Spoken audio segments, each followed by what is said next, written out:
Hello, everyone, and welcome again to Talk to Connect. This is where we always invite amazing people to share their journeys, their stories with us to inspire and empower us. Our guest today is an amazing lady, a lady from South Sudan who was raised in Uganda as a refugee and got a chance to go to America where she turned her life around. If you've ever thought that your life is defined by your past, think again. Lilian Okoth's journey shows us it's not what happens in your past, it's how you want to make your future. She's an entrepreneur, a speaker, and she's empowering women and youth to find their inner purpose. So let's welcome Lilian Okoth to share her amazing journey with us. Hi Lilian, how are you? I'm doing good, thank you. I'm so glad you decided to join us today. I saw your story on Les Brown. I was watching Les Brown, the 2020 hour talk that you had, and I was watching the videos. I saw your story and I'm like, oh, this is quite inspiring. And coming from Africa, it just touched me. Oh, I'm coming from Kenya, so I know a lot of women and a lot of people are struggling to find their way to know themselves. And I was listening to your story and I'm like, I have to talk to her. oh, thank you. So, Yeah, it's my pleasure for being here. I am so happy you're here, and it's nice that you accepted our invitation. So welcome. Thank you. Let me just ask you, can you tell us a little bit about your journey? And introduce yourself, tell us who you are, and tell us about your journey. Yes, my name is Lilian Okesh. My parents originally from South Sudan. So many times when people ask me, say, where are you from? I have to freeze for a little bit. And I have to give them my background before I can tell them where I'm from. Because my parent was from South Sudan and I was born in Uganda. And then I lived in refugee camp Uganda for 15 years. And we have the opportunity to come to America. So for that being said, I am Sudanese, but I was born in Uganda, but we still call ourselves Sudanese. So that's been my journey, and living in refugees camp for 15 years, come to America. I was so happy, so excited. I wanted to be a doctor or a lawyer because, I can challenge both. But and then when I come here, I was 15 and I don't speak any English, and they put me in 9th grade. So they call it ESL class. So they put me on ESL class, so the English second learner. And I was on my way, to learn and get educative. When I go to 10th grade, I get pregnant. And from there, because of our culture, they have to marry me off, to this man. And going to marriage at young age of 16, have no education, have no experience of life. So, from where I come from, even though the relationship is not going the way it should go, I tend to stay in there. It's not like because I'm in love, because that's what I thought what life is. Until I finally, when I had my first child, I went back to school and I got my high school diploma. And I love reading. And I started reading books and I started listening to a lot of broadcasts, and it's open-minded. So the more knowledge I get, the more I know that this is not where I want to be. I want to be more. I want to do more in life. And that what lead me to start the company Clinic for Hope and to help community. And my passion is to help our young men. I feel like our men and our young men, they are so lost, especially with the Western world, that women have a right. I think our people, they misunderstand of women have a right than women being there for the family and men being there for the family. So if we can close that gap and give our young men and men guided, knowing that they are still the men of the house, and take the responsibility of being a father, that can make a difference in our community. So I like the fact that you decided to go back to school even after you had a child at a young age. And I think a lot of girls, and I'm talking about Africa, we have a lot of young girls who get pregnant at a very young age, and they just end up in despair, and they feel that's the end of the world, and that's what having a child stops you from pursuing your dream. So what would you tell a girl who feels like, I'm having a child at the age of 15 and this is the end of me? Because our culture, as you said, makes us feel like we are force us to get into things that we don't even understand. As a girl, especially if you come from Africa, if you get pregnant, it's a big thing and it's a shame to the community. That is the barrier that we need to break. That's why I'm here with you today, and that's why you stand up to say, you know what, I need to do broadcast. For somebody out there to hear women like us who've been through in just a life, but we make it. I have 4 boys right now. As young as I look, I have 4 boys. But that will not stop me from achieving my dream. You have to put in the hard work. You have to put in the dedication to find yourself. When something is not right, it's not right. You will just know it's not right. So this day, that the life that we are living now in, even in Africa, we have technology everywhere. Educate yourself. Go to YouTube, find something that you are interested in. Let that thing lead you to light. So I'm telling all the young girls out there, if you are stuck in the situation where you feel like there's no way out, if you can listen to our voice, that is your way out. Because if Fatima can have a broadcast and say, hey, I have enough of this. I want every young woman out there to hear the story of this young Sudanese woman who were born in refugees camp, who were sexual abused when she was young, who was, going through a violent relationship, but she overcome. I want to bring her on so she can motivate somebody. And that is our reason for being here. And that is our mission, to let every young girls out there know that we are not speaking for ourselves. We are speaking for all of them out there. That is very true. It's like we have to know that we are not defined with what has happened to our life. We define who we want to become. I think a lot of women and a lot of young women define their lives with what has happened. So if you can't fight going through abuse as a child and go through a marriage that has abusive, and you're here today, it means you can define your destiny. You don't have to be defined by the things that have happened to your life. So if you don't mind, I'm going to just ask you to talk a little bit about your life as a refugee. If you don't mind, how was life living in a refugee, being a refugee girl, in a small girl, and that's different cultures, because I feel like you have 2 different culture. One is being a Sudanese, and one being living in Uganda and living in a refugee camp. Yes, that's how I feel every day. But I am so grateful because our refugees camp was not like any other refugees. Our refugees camp is called Kiradongo refugees.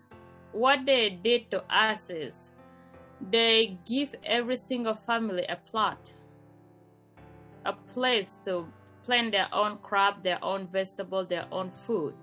So we don't have to rely on the government. And on top of that, we have like a forest that connected to the refugees camp, where people start cutting the wood and start making their own garden in those forests. So when you are when you're born in refugees camp, or when you're even born in Africa, if that is all the life that you know, it will not be so bad, because that is all you know at the time. Until when you're traveling like us, and then I will be like, oh my God, there is so much out there that we don't know, you know. So for me, living in refugees camp, it was a good refugees camp. We have friends, we have family members, we have like people who love us around us, and everybody was living like a family. So, and that is all we know, and that is all we were living with. We were enjoying the life of refugees camp, because that is all we know at the time. That's true. To be honest, I feel a lot of people don't know what is happening out of the world. If you're surrounded with the same thing, I think the dream of everybody is struggling. So struggling is a normal thing. It's not only me. Like, everybody is struggling to survive. Everybody is struggling to see the day tomorrow. So it's a norm, and everybody sees it until when you move out of that. So let me ask you, because this question I'm going to ask about living in an abusive relationship. And you, as coming from Africa, you know, there's so many women, and I'm going to talk about Africa, where they're being abused, but because of culture, because of the beliefs that we have, it's normal for a husband to beat her wife, or because it's a shame for me to move because my husband is beating me, because the culture is putting us, or it's making you feel like that. At the same time, I'm a mother and I want to stay in this relationship because of my children. I think there's a lot of women who are going through that. Abuse is a big thing for women. So what would you say about it? Because I experience it. I know someone is listening. I mean, someone right now is going through that, being beaten or abused emotionally, because we abuse differently. Some you're having physical abuse, and some are having emotional abuse. And the women who are going through emotional abuse, most of them don't even know that they're abused, because they feel he's just saying things, and you don't know yourself that your worth is going as much as you're sustaining that abuse. For me to give comment on that, I believe it's a lack of knowledge. You know, the good book said, where there's no knowledge, the people perish. And I compare that with myself, because when I come in the relationship as a young girl, that's all I know at the time. And because I see my father beat my mom, and because I grew up in a place where I see other men beating women, so I thought it was okay. I thought that I even remember saying, oh, this is what it is, you know, even though my mouth was all like bloody and my nose was all black. I remember saying, I guess this is how life is. But the more I start learning about relationship and you know, watching TV and see like Oprah Winfrey and all those people like interview women and telling women it is not okay for a man to put their hand on you, then I get curious. Now I want to know more. Now I want to know more about our culture. And you cannot win those in one way. You have to learn both ways. You have to learn about the culture, where you come from, what went wrong, why our people live the way they live, and what make our women say it's okay for us to live in abusive relationship. Now, when you learn that, and then you come to the point where, okay, it's not okay. Now, how can I get out of this? Because sometimes people, they live in a relationship, when they all start growing, some people, they grow in their separate way, or they grow together if the man is willing. Because if the man is willing, and then you tell them what we are doing is not okay, we should change the way we live. If he listens, then that means you grow together, you will fix your marriage, and then everything will be good. But if you tell him what he's doing is not okay, and he resisted, continue fighting, then that means you grown, you find that knowledge that he didn't. So I'm not telling anybody to leave their husband because they become wiser. you know. But I'm saying sometimes it's better to step away because not everybody will go in a higher position with you. That's very true. There's a lot of judgment with a lot of things that you decide. And I just want to tell women that abuse is abuse. And yes, you have to understand that when somebody beats you, there's no love in that point when somebody raises their voice and beat you, raise their voice or beat you. Because in your culture, because as you say, there are a lot of, you've grown seeing your mother being beaten, and you see your neighbor being beaten, and you see the other one being beaten. So it looks like it's normal. And if I raise my voice to say, oh, I'm being beaten, it's going to look like I'm trying to be something different. It's not okay to be beaten, and it's not okay for somebody to make you not feel worth of yourself. And I think once you understand that, you have a right to decide what you want. And as you said, we don't have to tell them you can walk away. Just look at the situation and decide, am I doing the right thing by walking away? Is this safe for my children? Right. Then, because I just want to ask you a question, because most of the women, sometimes they tell you, I'm staying because of my children.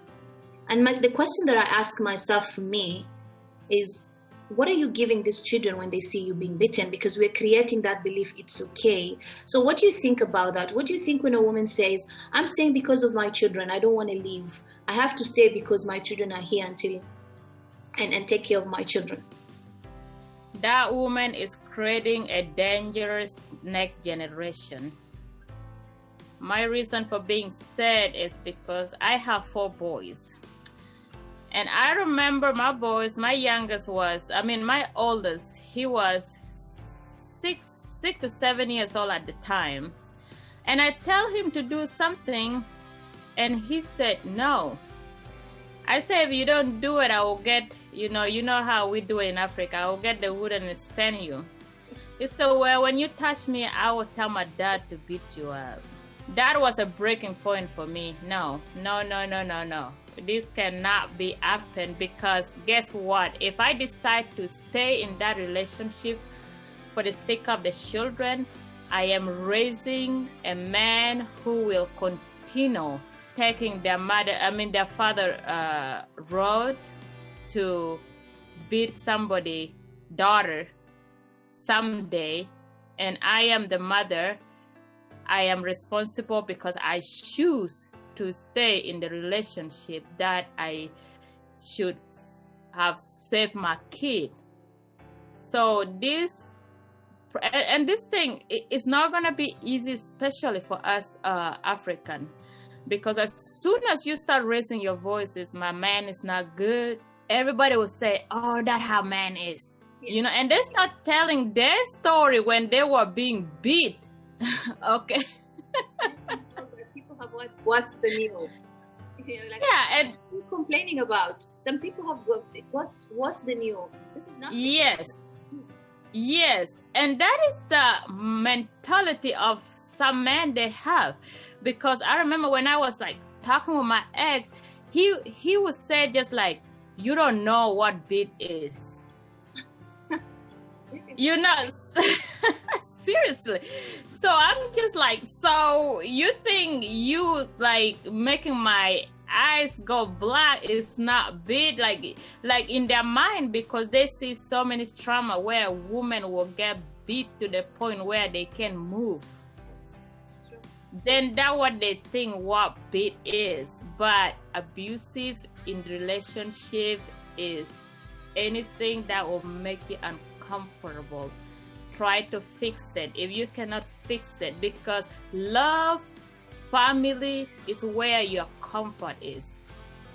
When there is no comfort in that relationship, then you yourself will start thinking negatively, and that is not good for your health. That's very, very true. I agree with you. It's very, very true. So let me ask you about you going through music and then decided to get a divorce. And I think this is one thing that a lot of African women feel is shame. Shame for me to go through a divorce. The culture doesn't allow. Religion doesn't allow. But it's just a point where you have to decide and say, this enough is enough. So would you mind sharing that journey with us? Going, being in a new country, you having your life, going to school, having kids, and deciding, I'm going to get a divorce and restart my life. I think the religion is the one make me stay for 10 years. Because for me, from day one, I just like, oh, this is different. But because people around me, they preach, when two get together, no one should separate them. So, and then it'll make you feel guilty, like, oh, this is like God bring together. But people misunderstand that verse. Bible didn't say anything about you staying in a relationship and be abusive by your spouse. No. Relationship supposed to be a wonderful thing. And if you live in a relationship, that will make your heart think evil. Because if you are living in an abusive relationship, every time when you see that man, you have no good feeling. Your heart is always thinking about evil things.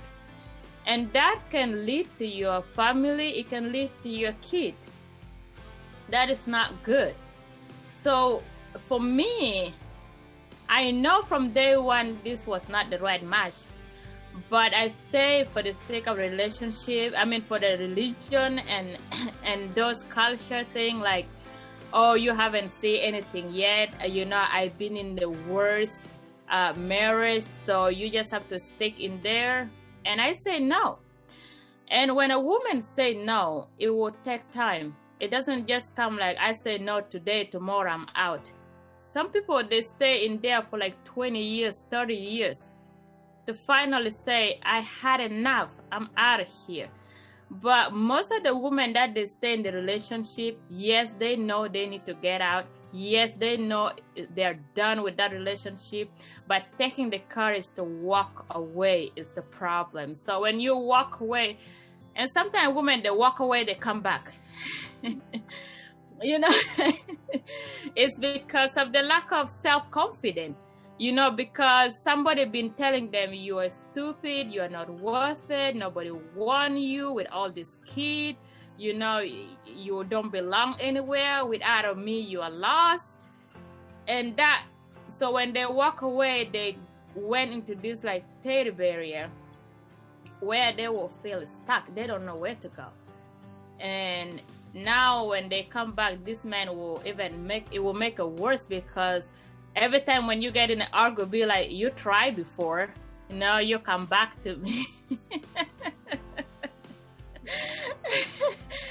So most of the women who staying in abusive relationships, I would say 99%, they are already done, but it's just the courage of walk away for good and finding their self-confidence, knowing that they can make it in the world without that man. That is so true. I think when you don't have self-worth, the worst thing that you have is fear. And yes, you feel like, okay, what if I go out there and I don't make it? This is, you're in a comfort zone, kind of, that's the security that you have.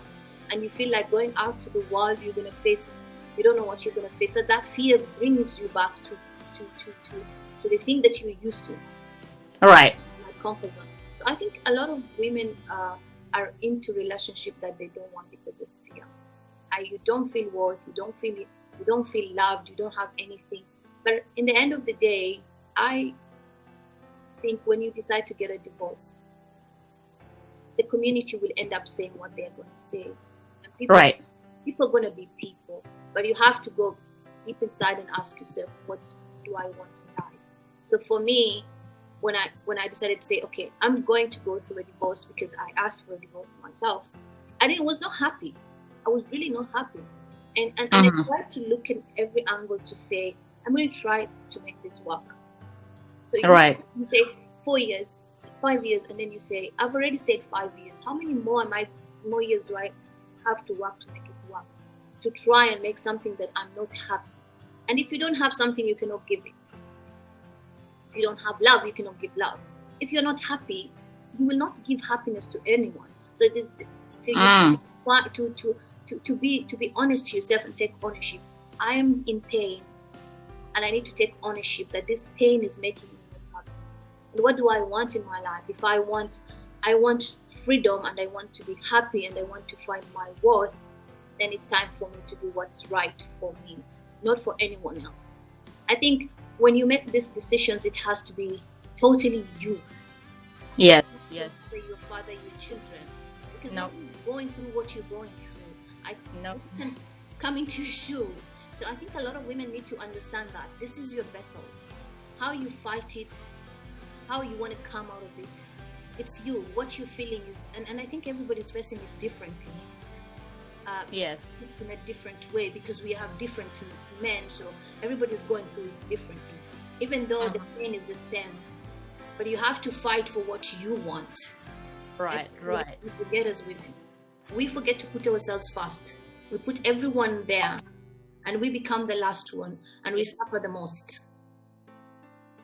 So, and it's true. And I think what get me out is there was a quote say, "Don't fear being on the same place." Like fear.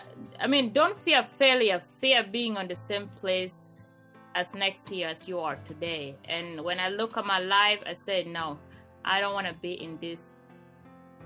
I don't want to be in this position by next year, so I have to move.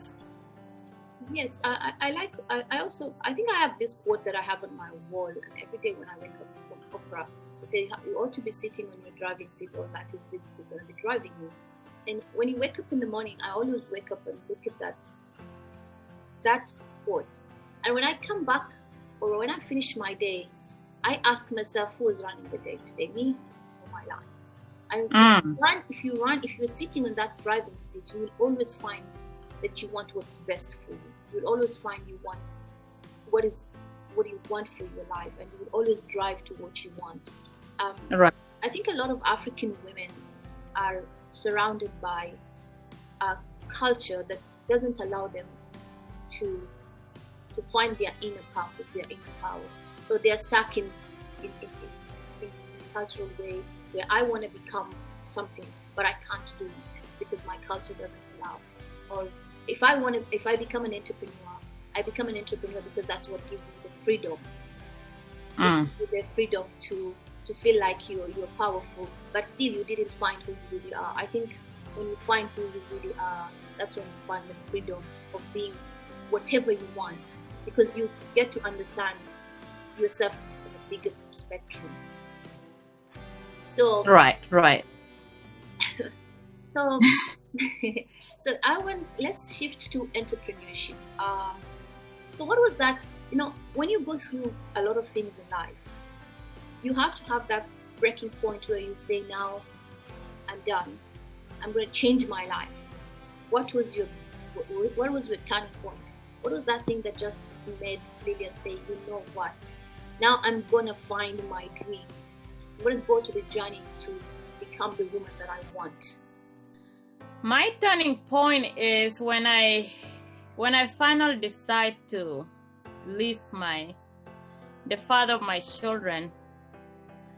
I remember going, like, I moved to my mom apartment. She have 2-bedroom apartment, and I have 4 boys. We have no place to sleep. We were like laying down a blanket and sleeping on the carpet. And I was going through so much, like I was stressed. My depression level was so high. I started taking like a painkiller, like, ibuprofen, Tylenol. I just tried to do anything to drug myself to go to bed so I can sleep, because I can't sleep. And I remember waking up one night, I think around 2 a.m., because I think I overdosed myself. And when you overdose yourself, all your joint, everything will be just like all your body will be like that. And I remember laying there, it's like, I'm more than this. Why am I allowing somebody to take away my joy? my joy, like I start asking a question, why am I here? Like, why did God send me in this world at this time? And if this is all what it is in life, then I don't want that life. I don't want to be poor. I don't want to be living in my my mother, bedroom apartment. I don't want to be homeless. It doesn't make sense. And here I am, like saying I'm a woman of God, right? I love God.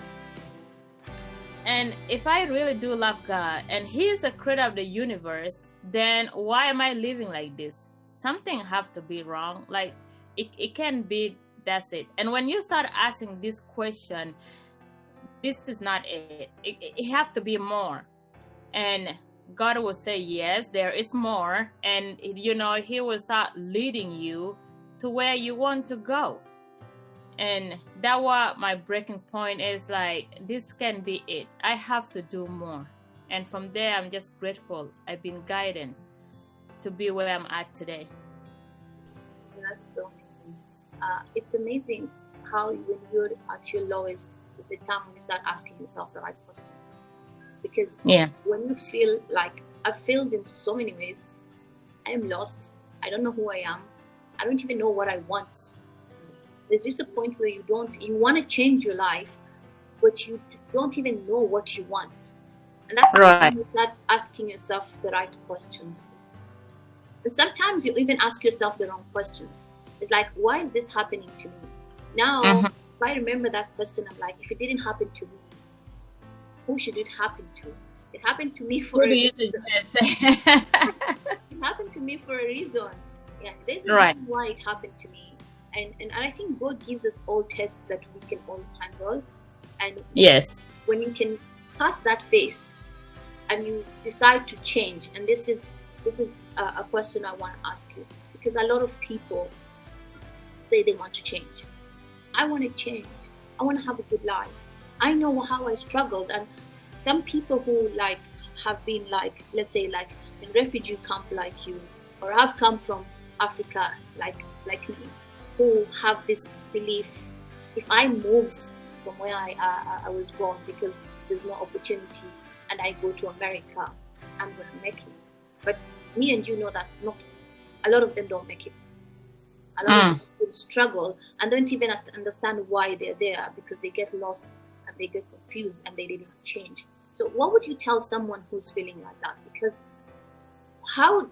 what advice can you give them? Because you've gone through that journey and you made that change. So what are the things that you do that helped you change your life and start seeing that light? Because I believe everybody has a dream, but we just don't know how to follow our dreams and get that change that we want. It's a self-decision. You have to make your, just like you said before, if you decide to leave abusive relationship, or if you decide to leave your culture and you want to be greater in the world, it's a decision that it have to come from your heart. Because starting to be an entrepreneur is scary, it's hard, and people have this dream. It's like, oh, I'm going to start a business, I'm going to be a millionaire, I'm going to live in this wonderful house, I will drive Mercedes-Benz and all those, but they don't know what it takes to get there. And a lot of people, they start this entrepreneur journey, within 1 year they quit because of the pressure that is in entrepreneur. That number one, you are if you're in America, you have to deal with all the legal paper, making sure you get it right. Number two, now if you are African, now your skin color makes you different from the rest, so you have to fight to overcome that barrier, and that is put you into uncomfortable space. So it's after you to make a decision from your heart, no matter what, I'll keep going. Or you can quit and go back to looking for government housing, getting food stamp, fighting for self-support and just live in a lower level, because that is where the comfort zone is. But if you say, you know what, I'm living in a greater country of the world, I can live the American dream, I can do what other people do, and I am a child of God. You know, if I'm here, I can make a difference. There's a reason why God sent me here in this world at this time. Then you will keep going. But being entrepreneur, it is scary, it's uncomfortable, and it's a sleepless zone where like people can go to sleep at 10 and you will not go to sleep until like 2, and you have to wake up at 6 in the morning or even 5 in the morning to keep going. But if you keep pushing, there will be a time where you will have enough worker for you, and eventually you will take the break. Like right now, I'm sitting here talking to you. I have people working on my behalf, and it didn't just come overnight. It take a lot of sleepiness,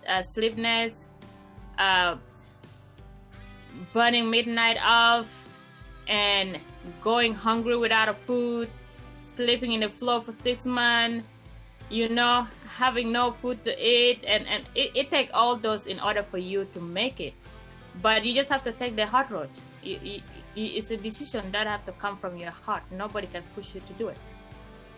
Yeah, that's very true. I think when we go through this journey, you have to decide that you have to raise your standards. You just have to see yourself being that or that person. And no matter what challenges come, and at the same time, I believe when you go in a journey where you get to understand yourself, you get to know who you are and have that mind shift of I have ownership of my life, and I know what I want in life. Then to get where you want makes it easy. I think a lot of people go to entrepreneurship without understanding what's their why. It's like, why are you even doing what you do? When you find your purpose, and I think for you found your calling. For people, when I listen to people and say, when you find your why, that is your passion, and I'm like, no, my passion is reading books like you. I love reading books, and I can read books and enjoy it, and that's my passion. But when you have something that you're obsessed with, that's what you say, I can sleep at 2 and wake up at 3, and I don't feel tired because I'm driven with what's the outcome and what I can give to society and how much I can serve people. Then that is your why, that is your calling. And I think a lot of people need to find their why. I'm saying this because a lot of people in Africa just do things because others do. You know, me too. Lilian says, I'm going to sell shoes. Lilian is having a business. She's getting 100,000. I'm gonna do it because she's getting 100,000. But you don't know what is behind the drive. What is drive? Right. So you have to find your own drive, the thing that you enjoy, and even if you don't get money out of it when you're starting, but you have you're doing it because you're doing a service that fulfills you. That's And I completely agree with you, and that what keep me going, because I look around in our community. Our women are struggle. Our young men are in jail, they struggle. Our young girls, they're lost, they don't know where to go. They need somebody to go higher, in a higher position, so she can come down and talk to them, say, hey, this is not the life where you want to be. There is more out here. And that was drive me, because sometimes I'm just like, I don't feel like waking up in the morning. But I see all those girls who, like, you know, they're like last year we have a beautiful girl. She was in university. She committed suicide. And I just like, this is not right. It's not okay, because nobody was there to tell them, you're beautiful, you're smart.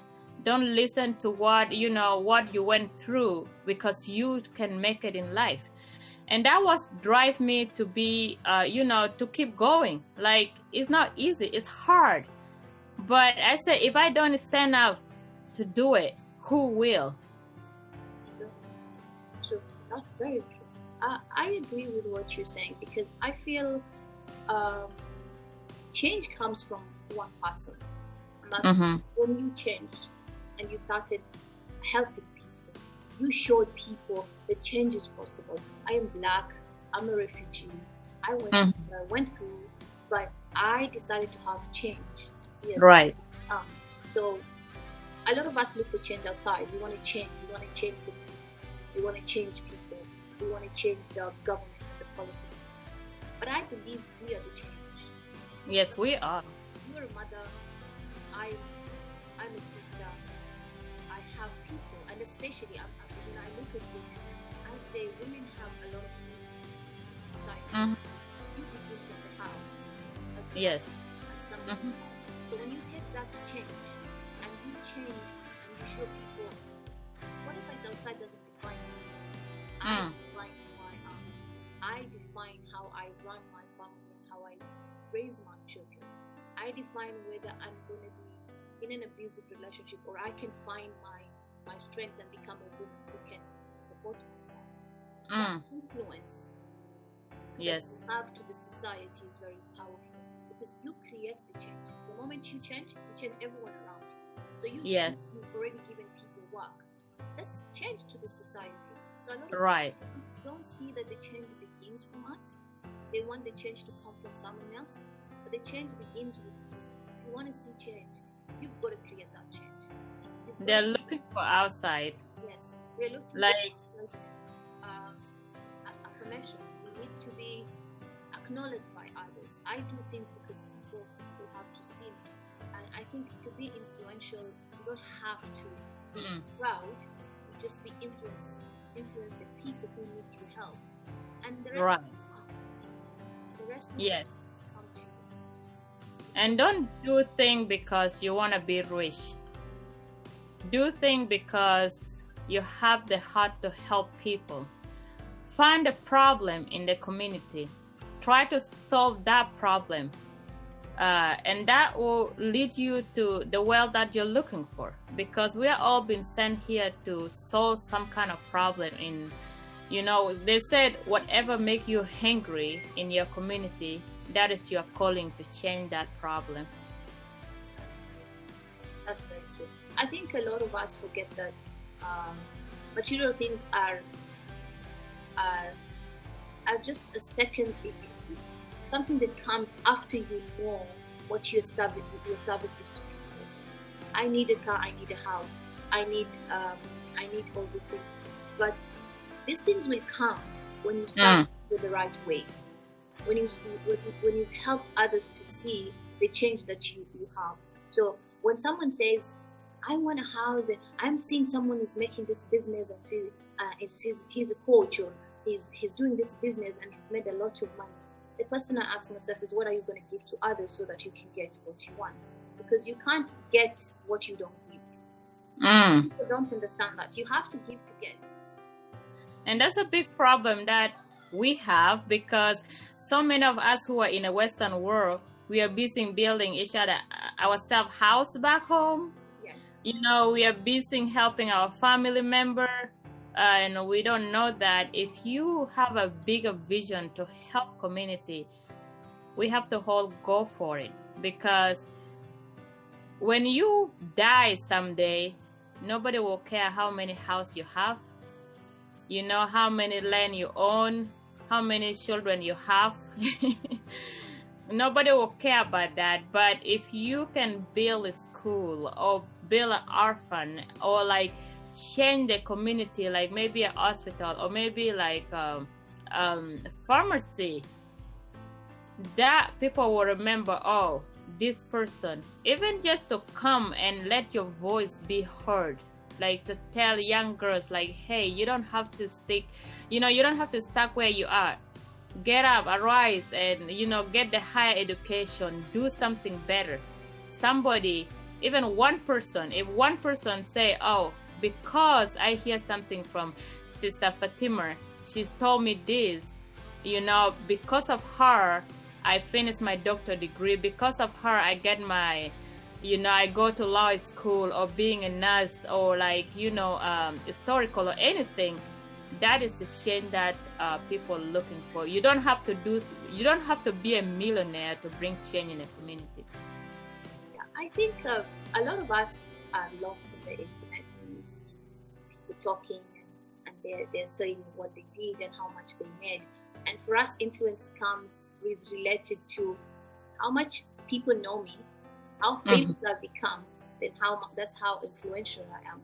But I know people who, like some of the mentors that I work with right now, I never knew them. I never saw them in the internet. I didn't even know that they existed. But I went to Les Brown came to Dubai, and Francisco Chichi came to have a seminar in Dubai. And that's the first time I saw the mentors that I'm working with in my life. Oh, wow. But they're amazing people.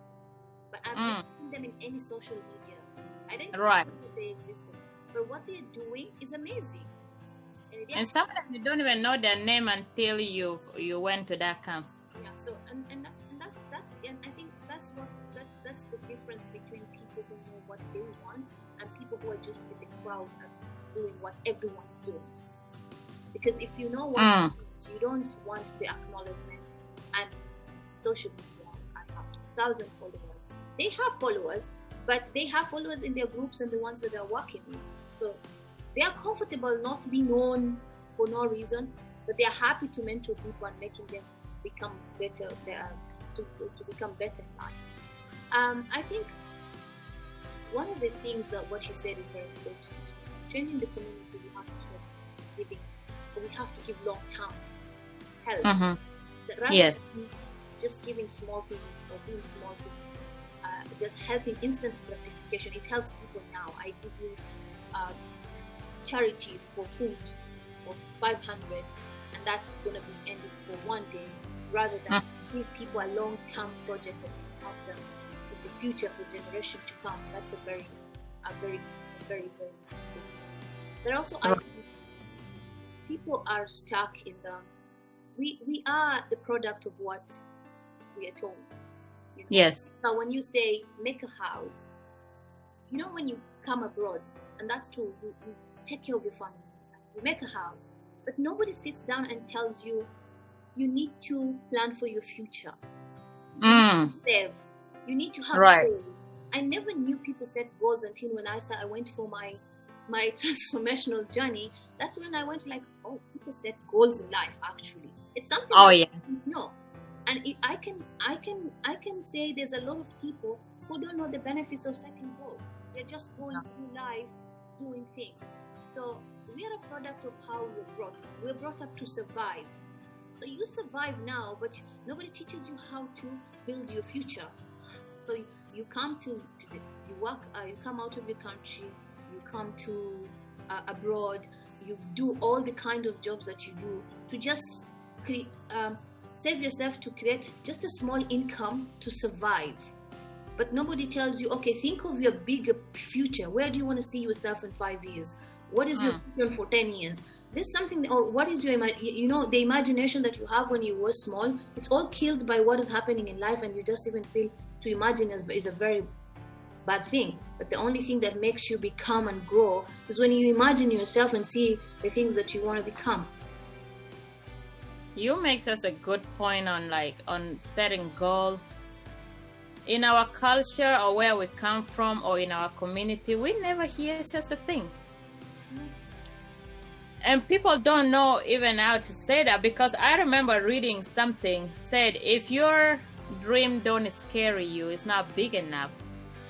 And I said, what does that even mean? Because for me, I thought I was dreaming big. I thought I was doing something great. I said well, I'm doing good, but it's not scaring me because I can run a cleaning business fine until I joined Les Brown. And then now I have to be an international speaker. And I'm like, oh no, this is what it means. This is amazing. Yeah, true. Yeah, who told you? There's nobody who told us you need to have a dream. You need to survive. You bring money and put this so that you can have a house. So that's security. What we are being taught is just to have security for the time being, but you're being taught to see beyond that. So Right.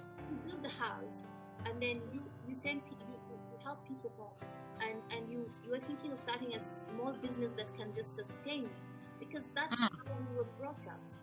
Yes. You want to survive. If I start, Yes. you're not allowed. And you become the same. And it's like when you take a flea and put it in a container, and if you close it, the flea will jump. No matter, it jumps very high, yeah. But Yeah. jump, and every time it hits the ceiling, it knows this is my limit. So Yes. it will reach here, and it will not jump more than there. So if you open the lid and leave it free, it's conditioned to think this is my level of jumping, until one that will decide is brave enough to jump out, and then everybody realizes, oh, I can jump out. So it's the same thing with a lot of us who are coming from Africa. We are conditioned to think in a certain way. To survive, we need to have charity to grow. We need to, but we are forgetting that we have the power to become whatever we want. Yep. All the changes that you want. When you see that, you change what you want to become. So I want to ask you, what is the one thing that drives you? One thing that drives me is I want to buy a house for my mother. My mom raised 8 kids by herself, and she been through abusive relationship, and now she's 65, but like she complained about her body hurt, and she's not as strong like the way she used to anymore. And I just want to make it no matter what. I put myself in this position, either make it or die. I'm not looking back. And that drives me to keep going, because my mom have done so much for us, raising 8 kids by herself, and all of us turned out to be good. So she deserves to get that, to get something out of it. Wow, that's amazing. I would say that whatever we do for our mothers, because I think we're here because we had strong mothers who showed us how to, because you see your mom and you see what she went through in life, but she was there for you. She was like the umbrella, She's yes, and she's there for you. So I think all moms deserve the best in life, because I can say I'm sitting here having all this that I'm thinking in my life, but one of my strongest person is my mother, and she's always seen you through, no matter what. We come from African. When I hear people saying in America what mothers are beating their children to abuse, I'm like, you go to Africa and then because but they love you at the same time. So for us, when I hear somebody saying your mother is beating you and that's abuse, and I'm like, I love my mother, and she used to smack me, and she used to get something and beat you, but the love I have for her is so big, and I cannot explain. So if I ask you to define yourself in one sentence, what would that be? One sentence. I believe I am the motivator. I am the voice to the voiceless, of course, because I don't tolerate thing in a community. I'm the person who, when I say thing, I say thing. When thing doesn't seem right, it doesn't seem right. And another thing that motivates me to keep going is because I grew up without a father. And I want every young girls and young men out there to know that, of course, there's a hole in your heart when you grow up without a father. For somehow, I believe like the way we've been created, when your father is not there, even though your mother loves you dearly, there's a hole that is missing. But I'm here to tell people you can fill that hole with God's love. So you can keep going and don't let that hope break you down or lead you to alcoholic or drug or anything like that, because you can turn all your pain into a greatness. So I don't know how others see me out there, but I believe like I'm like the motivator or the advisor to the community. Amazing. It's a good thing to do. I believe a lot of people are looking for people who can inspire them, people who can motivate them to to see beyond what they've got through. There's a lot of young, especially young boys and girls who are lost in this world of hatred, drugs, and all of that. They need the support of people like you who experience it.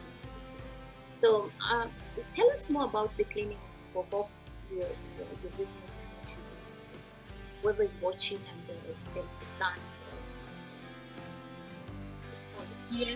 Yes. I think Clinic for Hope is born, just like I told you, I was living in my mother 2-bedroom apartment with 4 kids, not sure what to do. Just like you said, like so many of us Africa, we were grown to just survive.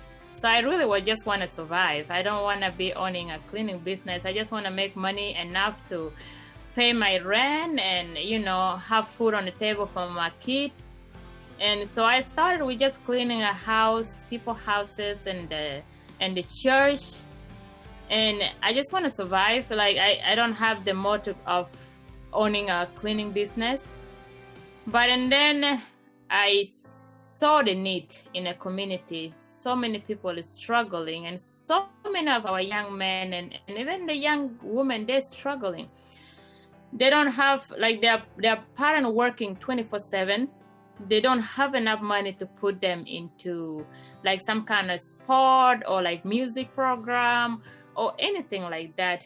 I said, why not I start a cleaning company where I will pay the parent more than minimum wage, and then I partner with somebody who already have a facility of like a gym, sport, and stuff.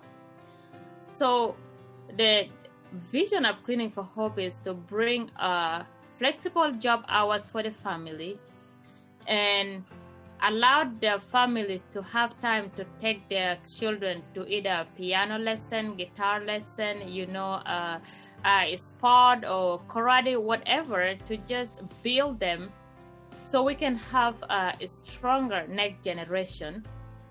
And on top of that, Cleaning for Hope was born to find a woman like a sisterhood. Like about 7 of us women are working now at Cleaning for Hope. We all know each other. We all know each other's story. We all know our family, our husband, and we encourage each other. We motivate each other. It's like bringing community together to bring hope in a community. And on top of that, we help people. Like, when we clean the people's house and they don't have anything like clothes, they don't want the stuff like clothes or like furniture, they donate it to us. And if anybody like been in the shoes where we've been before, because most of us, they are single women, where they don't have no clothes to wear or shoes for their kid or even food, we will help them. And that what drive me. The beauty about Cleaning for Hope is not about me cleaning. It's about me helping those mothers, especially with this COVID. If the mother can have a full-time job, have enough money to pay for rent, to buy food, and have a sister to talk to when they're in depression or they're going through like family problem. And that's the reason why it's Cleaning for Hope. Wow, really. So I really want to commend you for that. And I think a lot of mothers and the women need that. That is really amazing. I think there's a problem around the world, not only in I think there's a lot of mothers who are working so hard and they don't even have time to spend with their lives. And it's really costing them a lot, missing out on that time. Yeah, amazing. Thank you. I want to thank you so much for joining us today. There's been a lot of learning. And the purpose for this platform, I actually want to inspire someone, because I know someone's story can make someone see their life in a different light. And I believe there's so many people out there who are struggling, and your story is one of the most amazing stories I've had so far. So thank you so much, Lilian, for being here. And I want to just congratulate you and keep up the good job. and we will keep in touch. Keep on helping people. So thank you so much.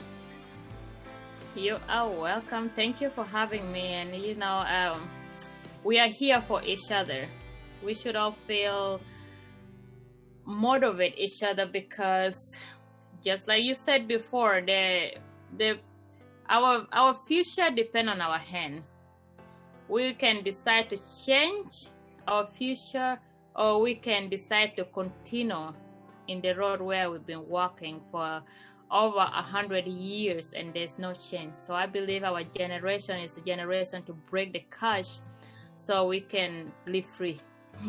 That is very true, and I hope we'll not just work abroad, we will take this work back further home. I think there's a lot of your voice and my voice and someone else's voice, and we need to keep hope back home in Africa.